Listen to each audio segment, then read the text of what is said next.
Hello and welcome to the Debrief Live. Thanks for joining us. The long-running saga of the Manchester United takeover took yet another twist at the weekend with the news that Sheikh Jassim, along with his billions of Qatari petrodollars, was withdrawing from the bidding process.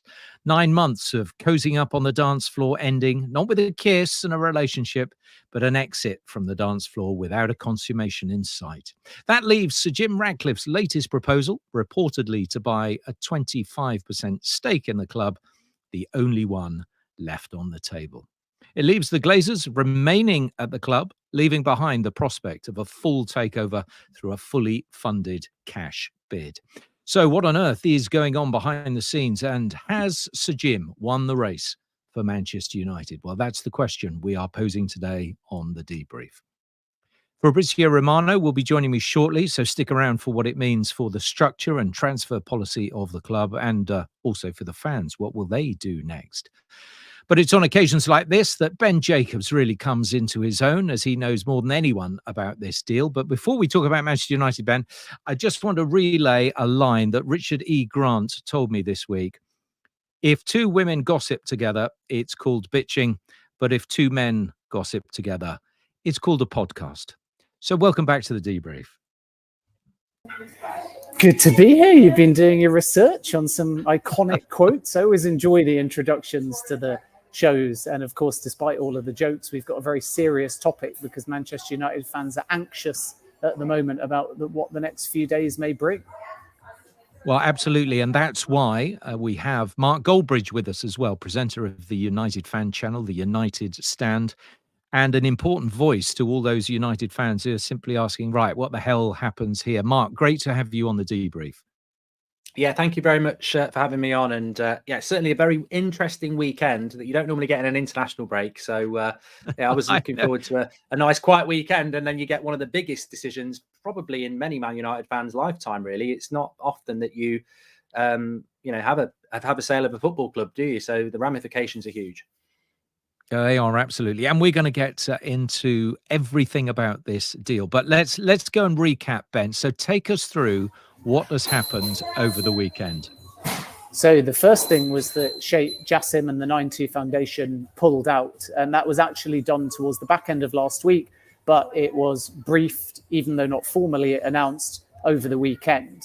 From there, it left one predominant bidder in the process in Sir Jim Ratcliffe, who about a month ago changed his structure, pivoting from 50.1% with a phased buyout to get to the Glazers' 69% to 25% now, still with an eventual path for control. And crucially, in this latest structure and proposal, there is the opportunity for Ratcliffe to have sporting control now, whilst the Glazers oversee the brand, and then still an eventual majority and control later. And those specifics, I understand, are still being determined. So there is an agreement in principle for the valuation for 25% and that share amount.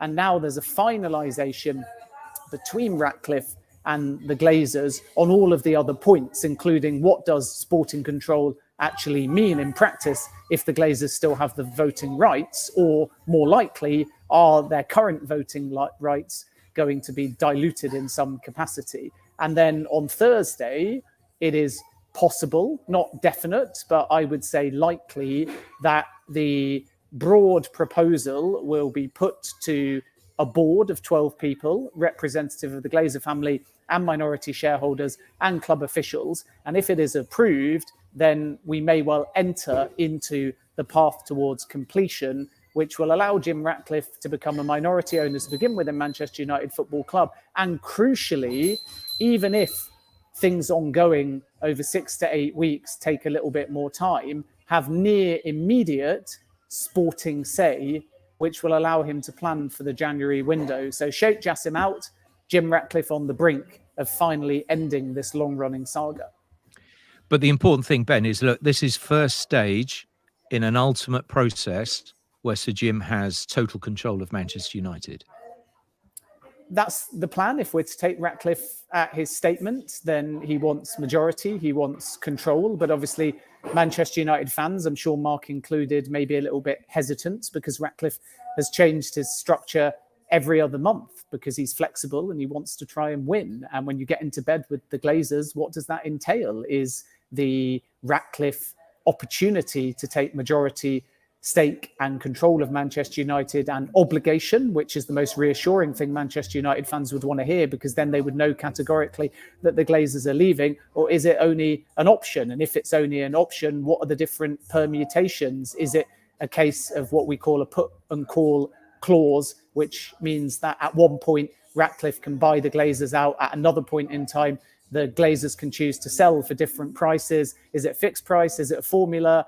Regardless of all the ins and outs, and there's lots of different possibilities legally and logistically, I think Manchester United fans will want to know one thing: are the Glazers leaving? And if they're not leaving yesterday, if they're not leaving today, if they're not leaving on Thursday, are they definitely leaving? And if the answer to that question is yes, in the Ratcliffe structure, then I think Manchester United fans might be a little bit more calm about the situation. If the answer is we don't know, if the answer is maybe, if the answer is it's an option, at that point, then unfortunately for Jim Ratcliffe, there's probably more questions than answers. Well, Mark, that's a question to you then. Do you feel this is an unsatisfactory way of the takeover of Manchester United being played out? Yeah, 100%. And there's some good things I'd like to come back to on Ben in a moment in relation to how this might play out. But ultimately, I think that when you look at this process over nearly a year, it started off with Sir Jim buying all of the club, and then I think it was 70%, and then I think it was 50%, and now it's 25%. And the interesting thing is, and I think there's a bit of a hypocrisy in the fan base, which I said this morning, is that for the last year, all I've heard exclusively from Man United fans is full sale, Glazers out. And then this story breaks on Saturday, and now certain sections of the fan base are going, well, you know, this ultimately will lead to Manchester United being owned by Sir Jim exclusively and the Glazers going. But we don't have the details. So for me, I'm still very unsatisfied with this. And I think a lot of United fans are, because this is not a full sale. This is not a removal of the Glazers. And it's not even Joel and Avram staying with a smaller percentage. They still have a majority. I suspect we're already seeing lots of spin from both sides. I mean, I'm not going to admit that there hasn't been spin coming in from Sheikh Jassim's side about this is a missed opportunity. But I think we're also starting to hear about who the director of football will be and what's going to happen with the stadium and Sir Jim's pathway to full ownership. But the thing that resonates with me on this, Ben, and you might be able to answer it, is that as a United fan, I'm not satisfied because it's not a full sale and the Glazers stay. I'm also not satisfied by a 3-year plan. I think a 3-year plan is a long time, especially when our rivals are not going to sit back. So 3 years is a long time to wait for something to happen. And I also think that there's so many bad things about the club that will surely remain. We'll still keep the debt. We'll still have issues with financial fair play. We still have bad infrastructure. How can Sir Jim manipulate those things in a positive way? I mean, a director of football would have come in if Qatar had got hold of the club anyway. So, but I think the thing for me is that there was roughly £5 billion on the table that they could have took today from the Qatari bid. Why would the Glazers wait 3 years to take the same 5 billion or even 5.5 billion? Because inflation over 3 years, surely there's got to be a reason the Glazers are staying. The Glazers are very selfish. They're not football people. They've taken a lot of money out of Manchester United. I don't think they're going to go, you know what, Sir Jim, we quite like you. Let's have a little bit of the money now and we'll have the rest of the 5 billion in 3 years. They're not those sort of people. So there must be a monetary gain for the Glazers to wait for 3 years. And the rumours are it could be waiting for the big lucrative TV deal, which would boost Manchester United's value up closer to 10 billion than it is at the moment. Or maybe another Super League down the line. And also, more importantly, what are the break clauses? There's very few business transactions that 3 years down the line, I'm definitely getting the club. There could be break clauses for both clubs. Sir Jim might decide he doesn't want more than 25% because he gets what he wants reputationally from, you know, rebuilding Man United as a sporting project. So for me, the question would be, why would the Glazers wait 3 years if there's not something coming down the line that's more beneficial than 5 billion now? Well, there's a question for you, Ben. Answer that. You know, and what are some of those clauses that may be stuck into some sort of contract here? Well, I think Mark's absolutely right, first and foremost, about what Manchester United need. And if we're being fair to the Ratcliffe bid, we have to wait to an extent for him to come out and explain himself. And I do understand that Ratcliffe will be hands-on and very transparent in this process, a bit like Amanda Staveley at Newcastle, who only owns 10%. She's the face and the voice of the club. And I think that's what Ratcliffe wants overnight if he's successful. So it is true that a 3-year plan may seem too far away, but it's also true that in the 3 years, if Ratcliffe knows that he'll be in possession of the club, he'll be committed from day one. So you'll get a practical reality of things being done as if he was in control at the same time as the Glazers being legally still in the majority and potentially having voting power. But we don't know on that either, because in some kind of hybrid deal where Ratcliffe takes 25% in an equal proportion of A and B shares, the Glazers' voting power might also be diluted as well. And that may partially be how Ratcliffe gets to instant sporting control. So again, there's a lot of questions here, but stadium redevelopment, I would expect them to do their due diligence from the word go. And as Chelsea are finding, that takes time. Sporting director will come in. I'm told there'll be a 100-day review, regardless of whether Ratcliffe has 25% or even if he had 100% of the club. And then he'll have the power to make appointments. You have two key people within Ineos, Blanc and Brailsford, and then Paul Mitchell is another who's moved back to Manchester that, as I've reported many times throughout this process, is one to watch. So Ratcliffe has a plan on the football side, and the Glazers will still maintain control of the brand. But what is the long-term plan within that 3 years? Or it can potentially even be more than that. But I think the parties are looking at the expanded Club World Cup in 2025. I think that they're looking at the World Cup in America, Canada, Mexico in 2026. And then after that, the landscape of football and the commercial opportunities will be a lot bigger. It will also be 3 years of Saudi Arabia expanding. There may be money there. And there's Manchester United's feeling that they may own control one day over their TV rights and be able to capitalise on that, and that will raise the value of the football club as well. But in the meantime, we have to understand that key thing I came back to before, which is this an option for both sides at different points, or is it an obligation? And I believe that 49ers Enterprises at Leeds, even though they took over this summer, did have a binding obligation in 2024. That was their commitment. So if we know that answer, we'll start to understand. And if the end goal is the Glazers definitively leaving under Ratcliffe, then he can plan, whether it's in 3 years, 5 years, 10 years, because he knows that there will be an obligation for the Glazers to leave. If it's only an option, then I think that there needs to be more clarification. Otherwise, what's to stop the Glazers, for example, saying the club's worth loads, Ratcliffe won't pay the asking price, we want to buy him back out, we want to put the club on the market again in 3 years and 5 years and 10 years. So I think that Manchester United fans are rightly angry, but we should also be patient with Ratcliffe, because I do think that at some point after this deal gets done, if this deal gets ratified by the board, he will have to come out and start answering some of these very valid questions. Okay, a lot going on, a lot to discuss, guys, and plenty of comments coming in from everyone else who's listening, which we will get to in a moment. But there are huge implications clearly for United on and off the field here. And a little earlier, I caught up with Fabrizio Romano to get his take on what it means for the club. And I did start by asking him about something that you've been trying to clear up, Ben, about that sporting control that Sir Jim might have. And this is what Fabrizio had to say. So, Fabrizio, how close is Sir Jim Ratcliffe to winning this bid to take some sort of control over Manchester United? It's very close now. I think we're really at the final stages of the story. Finally, started in February, March, a very long negotiation, a very difficult negotiation for all those involved on all sides of the story. Now it's just about the final vote, and then everything should be completed very soon for Sir Jim Ratcliffe to have the control on 25% minority stake of Manchester United, the sporting control of Manchester United. That's a really important point for present and future of the club. So I think in the next days, the situation will be more clear. People close to Sir Jim Ratcliffe is now finally very optimistic, just waiting for the final steps and then to have the possibility to enter into Manchester United. So your understanding is that this will have sporting control. Will he be in charge of that?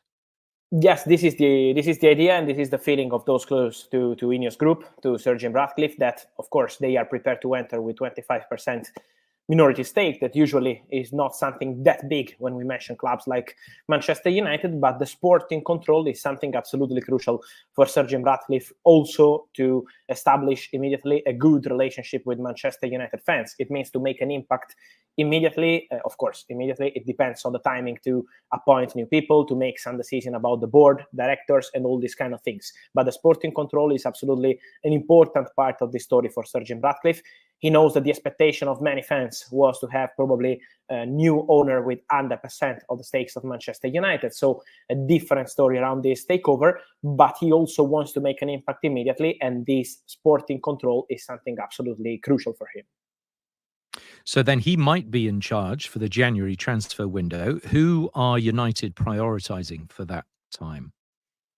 I think in any case, let's see what happens the next days with the formal steps with Sir Jim Ratcliffe. But in any case, Erik ten Hag will always be important in the conversations internally to make decisions on the transfer market, as it was in the summer transfer window. I expect the same for the January transfer window. So I think, first of all, it's going to be important to understand what happens with the recovery of Lisandro Martinez. For Man United, this is really important because he had 2 times the same injury, and it's a serious injury. So they hope to have Lisandro back probably in December. But with that kind of recovery, you always have to check on a daily basis. And this is why I think for the centre-back position for Man United is going to be really important in January to understand the conditions of Lisandro Martinez and the situation of Harry Maguire. In case they will receive some proposal for Harry Maguire, there could be a possibility for Man United to go on the market for a new centre-back in the January transfer window. Otherwise, they will invest on that position in the summer, because in any case, in 2024, the intention of Man United, from my understanding, is to bring in a new important centre-back. And we know that in the January transfer window is usually complicated to invest on super top players. You need to spend very big money, and it's really difficult to make it happen. And then in other positions, I think we have to see what happens with Jadon Sancho.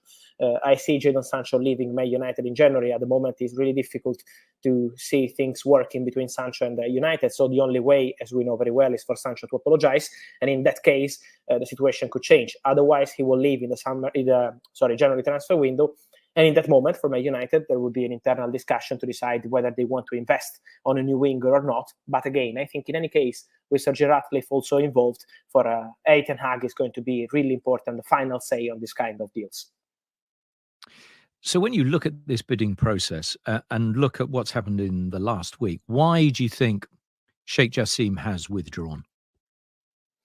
I think it's very clear, because after spending 7-8 months negotiating with the Glazers family and receiving always the same answer, no, no, and no, for Sheikh Jassim, from what I'm understanding, and this is what they told me when I shared the news on Saturday, he was kind of, okay, it's over. We can't keep going like this. We can't spend the whole year negotiating and offering way more of the current value of the club. The current valuation of Manchester United, according to Sheikh Jassim, was something around 4 billions and not 6 billions. And so his proposal, from my understanding, was something around $6.5 billion for Manchester United owners, so for the Glazers, and 1.5 billion to make an immediate, instant impact into Manchester United. It means to invest in the infrastructures, in the training ground, in the stadium, and obviously in new signings. So the package he wanted to invest was something around $8 billion.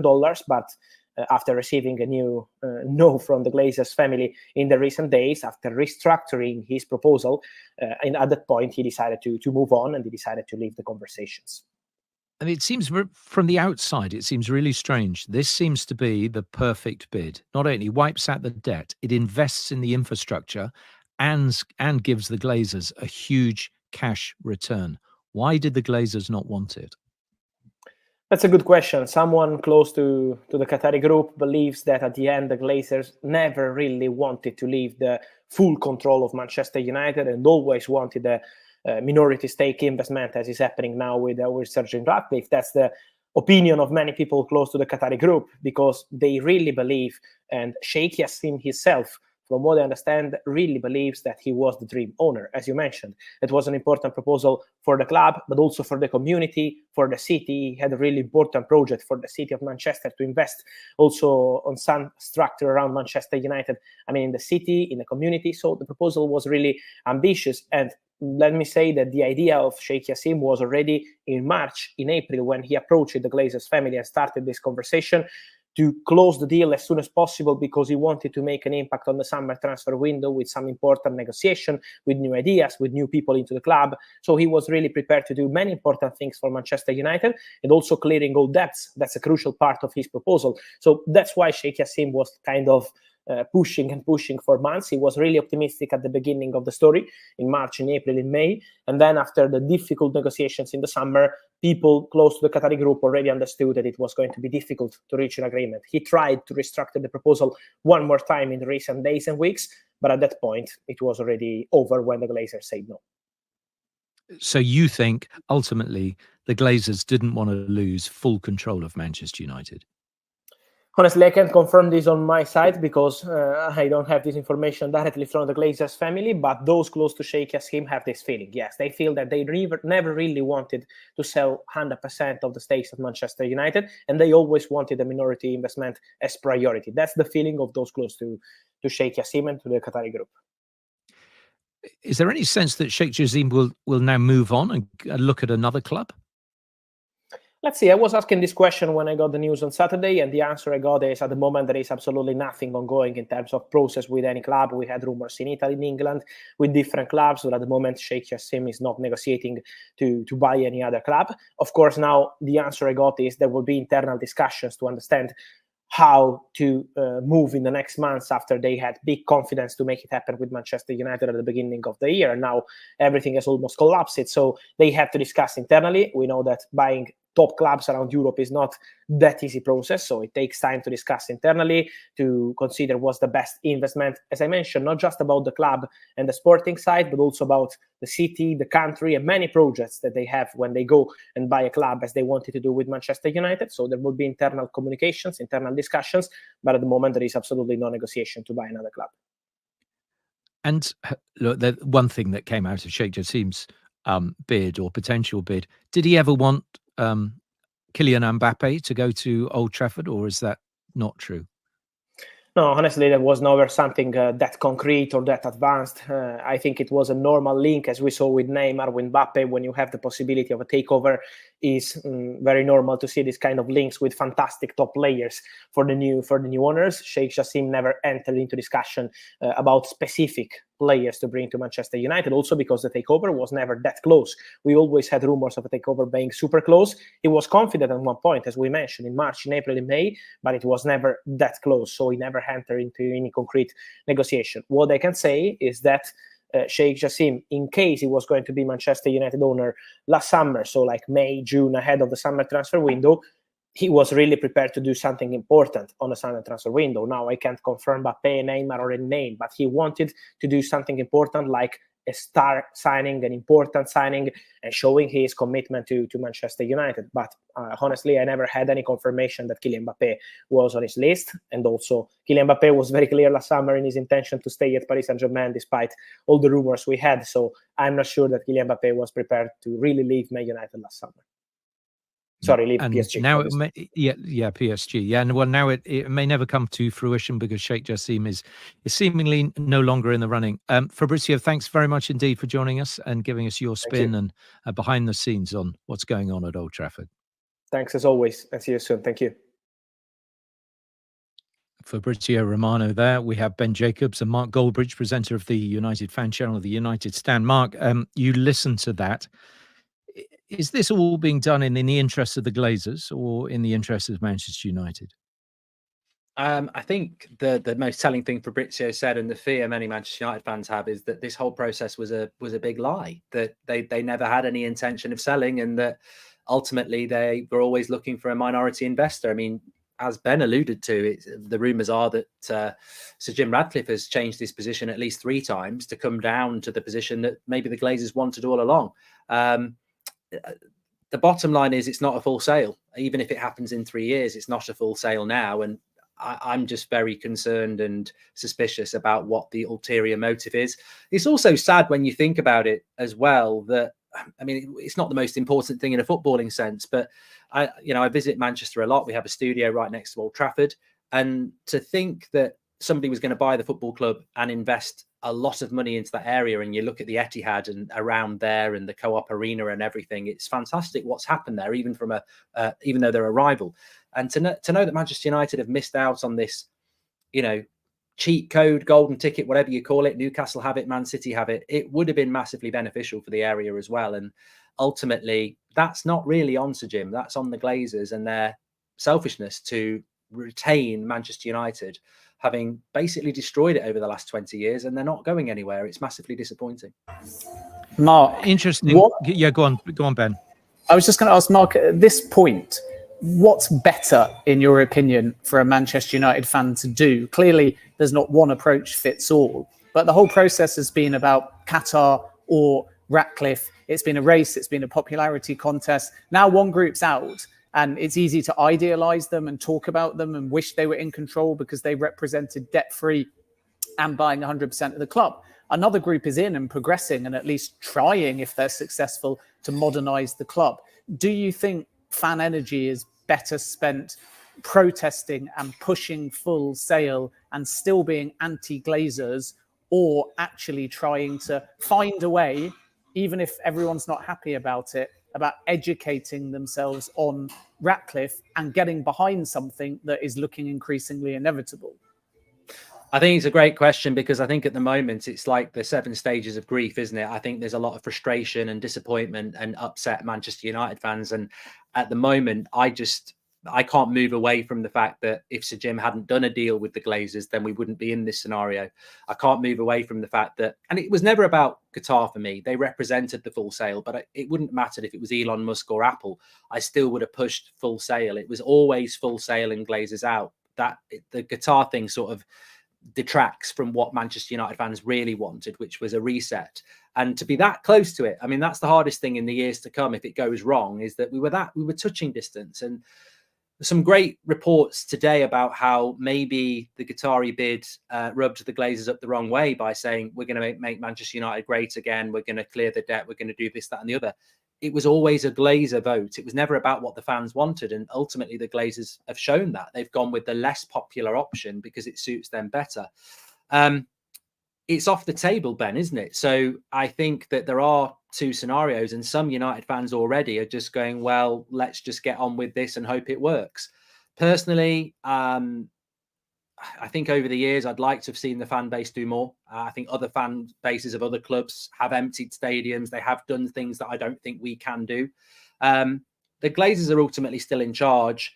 I think the most important thing, and you've alluded to it already, is the next stage is honesty and openness and actual clarity on how this deal works. Because I think if we live in the unknown, you're asking quite a lot there, Mark, though, aren't you? The way this has gone on, you're asking for quite a lot, and you the fans are going to be left out of that process, aren't you? And it seems that communication is missing so much of the time, but throughout the whole bid process. I want to ask you this question that Kate Hennick has come in. Any plans for calling for a boycott, Mark? At least ask the United States team to not fund the Glazers by going to games.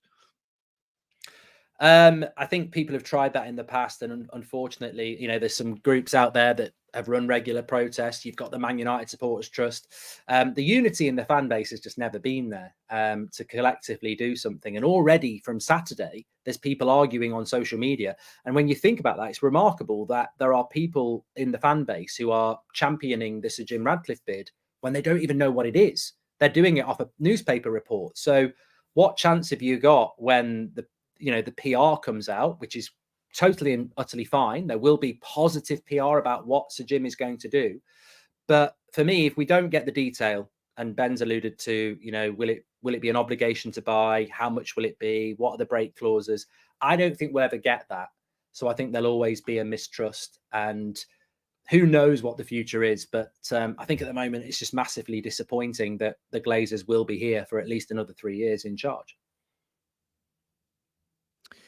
Which is, when you look at the shape of this deal, you've got the Glazers handing over sporting control, which is where most of the aggro comes, because if it goes wrong in the sporting front, then everyone's upset.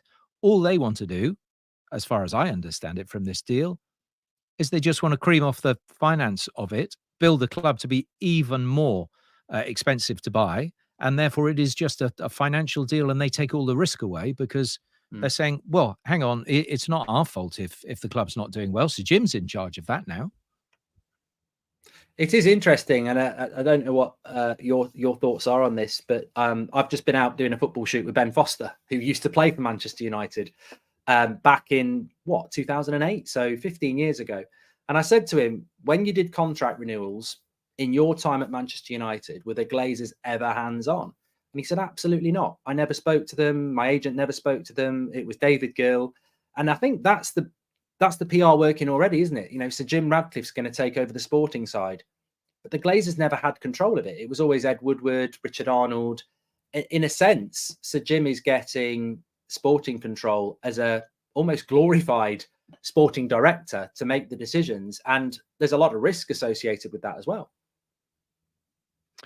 Just for those of you who are picking up on this broadcast and joining us late, a reminder that we're discussing the latest proposal, perhaps the last proposal that Sir Jim has come up with, which will be 25% of Manchester United for the sporting interest of the club. So he controls the sporting interest of the club, and the Glazers hold the remaining 75% shares.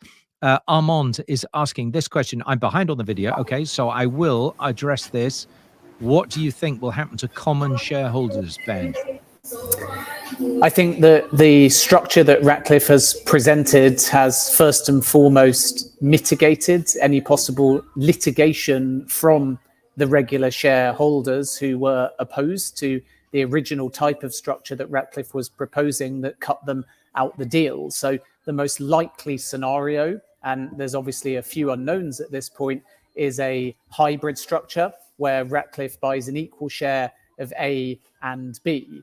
And as a consequence of that, there's no change structurally to Manchester United, but ultimately 12.5% comes from A, 12.5% comes from B to get to 25. And that will lessen the risk, if not entirely remove it, of any kind of litigation. It makes sense because it solves a variety of key issues, liquidity and leverage, for example, and it has to be structured in a way that the board will recommend it. And I think the easiest way to get board recommendation is for Ratcliffe to take 25% in that equal measure. There are other ways that he can do it. Ratcliffe could inject around 1.4 billion of new equity into the club in order to get his 25% stake, and that would be known as being done in a so-called pro forma entity. I'm not going to go into the legalities of that because everyone will fall asleep, but there'd be no change to the structure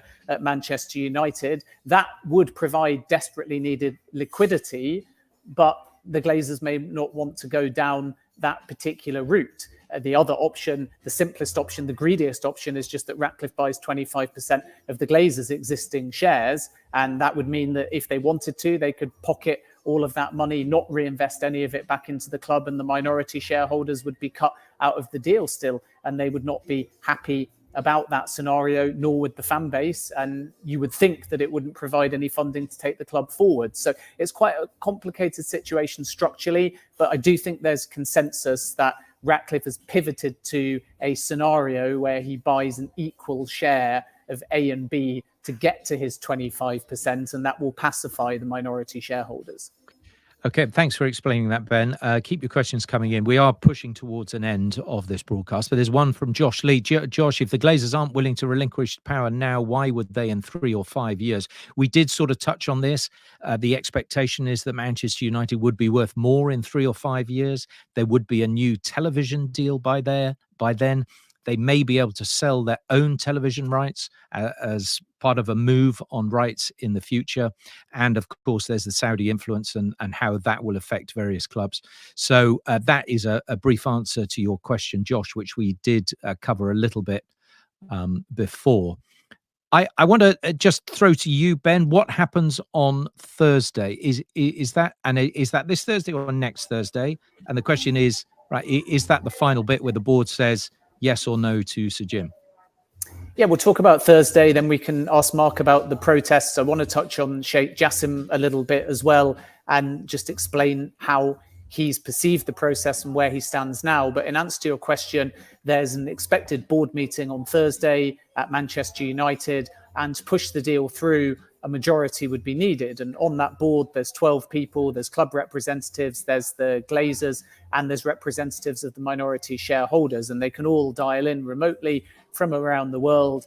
And the first thing I'd say is this is not the first time that a possible Ratcliffe proposal has been put to the board. When he wanted 50.1%, that was also discussed and effectively rejected at board level. And there were even some formal letters written stating that the minority shareholders collectively, some of the major ones anyway, weren't happy. On this occasion, the structure, even verbally, has been discussed with a number of key figures at Manchester United and those running the process. So there is an expectation that if the Glazers agree, the board will agree. So the question for Thursday is, will the deal be in place to put to the board, or are there still some elements of finessing around an agreement in principle that still need to be done, especially over defining what sporting control is? The 25% is agreed, the valuation is agreed, the percentage that Ratcliffe would like for now is agreed. Some form of path to control is being discussed and is either close to being agreed or is agreed, but not every element is done yet. So then you would have two options. One is that you don't put it to the board yet and you delay it, and delay has been one of the buzzwords, unfortunately, of this entire process. The other option, at the more positive extreme, is that the board can approve it and Ratcliffe would get near immediate sporting control.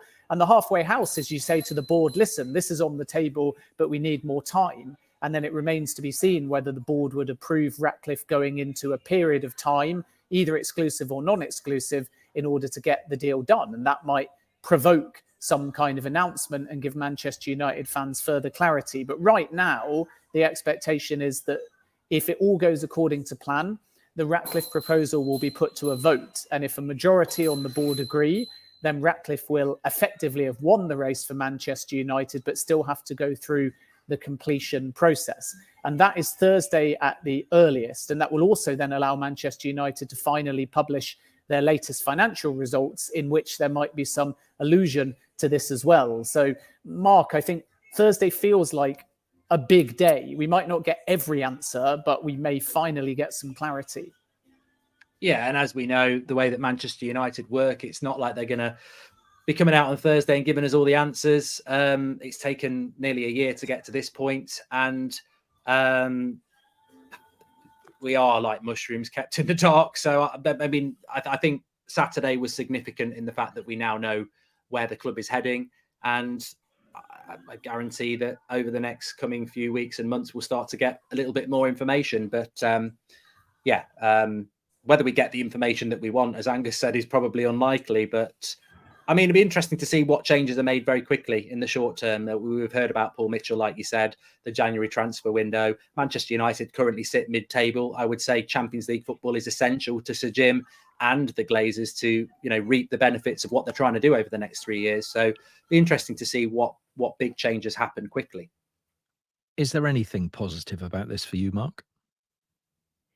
I'm really reluctant to say the words because I'm so disappointed that the Glazers will be staying. But, in no way am I saying people to sit back and relax because it's good for the club. But a club that's not fully owned by the Glazers is better than a club that's fully owned by the Glazers. A pathway to them leaving is better than the pathway to them not leaving. But I just at this moment can't move away from the fact that there was an offer on the table that would have removed them completely. So, of course, it's better than maybe where we were 5 years ago. But it's never going to be better than what was on the table from another party to remove them completely. I hope it works. I really hope it works. But I think the way football's going, I don't see how Sir Jim competes with the Manchester Cities and Newcastles in 3 years or now anyway. So, but look, a lot of people have said though that, they finished with Manchester United. I don't get that. Supporting a football club, whether it's Manchester United or Lincoln, you stick with your football club regardless. In fact, you stick with them more when it's a situation like this. So I and many other United fans aren't going to go anywhere, but it remains to see whether Manchester United are going to go anywhere under this current regime, whatever it is. Exactly. Interesting. Stephen Morocho says Manchester United stocks are down by Is that down by 1.9%, 1808? And will this continue to go down? And does this affect the sale, if at all? Ben, look, if it doesn't get rubber stamped on Thursday, does it go back on the market? Does everything just end? Does Sheikh Jassim suddenly come back into the picture? What happens? Well, first of all, with the stock price, let's wait and see, because the market could react to conclusion, which would usually be positive, or it can react to Jassim being out the race, which can be negative. So the pre-market drop was almost 18%. And seemingly, if those figures are accurate, it's picked back up to around $18 a share, which actually suggests that the market think a conclusion to the process is something positive.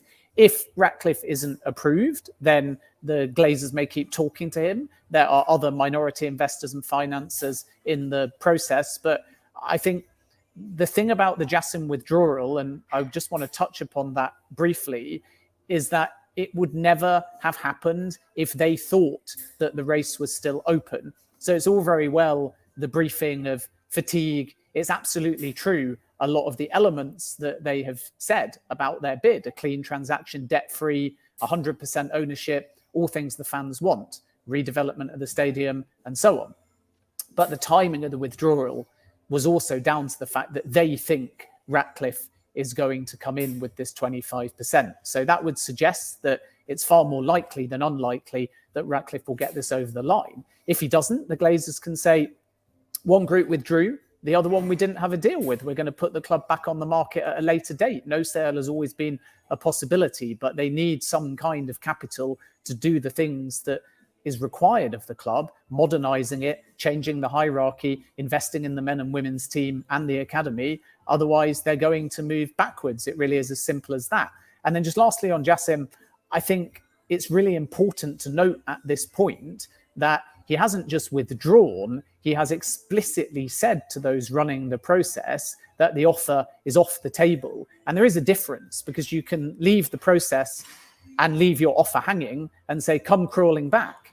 But they've not said that. 9-2 Foundation have said, we are out, the offer is no longer valid. And as a consequence, it is no longer an option, even if the Glazers were short of any kind of progress with Ratcliffe or somebody else. And that, I think, again, tells me, it's only my personal interpretation, that the 9-2 Foundation believe that Jim Ratcliffe will get his stake in Manchester United.